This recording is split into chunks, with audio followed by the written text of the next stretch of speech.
the spare parts of a calculator wristwatch. When a calibrator messed around, they got the wires crisscrossed. He lived in a pocket of energy with an emergency release, which was triggered by the explosion, thus the emergence of the beast. Now depending on who you ask, what happens next is debatable. The victor's history usually comes from sources incapable. I know when they left on the right, it is the curse of the text. That's why we're leaving it up to the reader to find which version is best.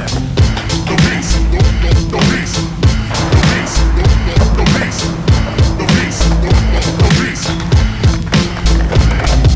One school of thought has the creature painted as a sadist, who always seemed to thrive and only arrive wherever the pain is. He was evil incarnate with the heart of a vacuous void, who targeted innocence with malevolence and he had to destroy. But the other side of the coin said he's been wrongly accused, and those who portray him as a monster are just strongly confused. But no matter which side of the argument, they all can at least agree that nobody's ever experienced anything quite like the beast. He stood about 10 feet tall, but when he hunched, he was just half that. The expression on his face was to be feared and to be laughed at. You didn't have to stare to notice the oddity on his left pec. While other people had a heart, the beast had a cassette deck with a tape that played a heartbeat that was kind and gentle. But when he got mad, it would get snagged, he had to wind it up with a pencil. He had a giant beard which animals used as a nest. Some of the creatures he would shelter, others he would ingest.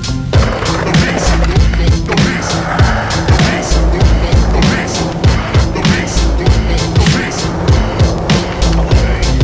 His vocal cords were often the topic of local lore. He had a language which nobody had written or spoke before. Kinda sounded like a dragon was gagging upon an eagle, terrifying at the same time, both noble and regal. And nobody will understand how he always seemed to make sense. And even if they couldn't agree on facts surrounding events, no matter which side of the argument, they all can at least agree that nobody's ever experienced anything quite like the beast.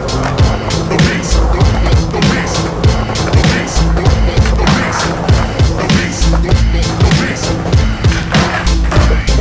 He was driven outside of the county line, delivered a bound and gag. The people were mocking him from the back of the truck while on the ground he dragged. It's true you may be covered in flesh, it's true that you may bleed, but it's also true that we don't like your kind, whatever your kind may be. So they cut him loose and spun the wheels and left him in a cloud. So lonely and pathetic, once majestic and so proud. Even those that cared for him, they didn't dare to interfere. So the only left to figure out was where to disappear. So with a hunch much slower than he thought that it could get, he wandered off into the wilderness with a broken cassette. But every now and then the people hear him howling, and it either comforts them or else it has them cowering. And like I said, depending on who you talk to, the story will change. Some will say he was insane and some will call him deranged. But no matter which side of the argument, they all can at least agree that nobody's ever experienced anything quite like the beast.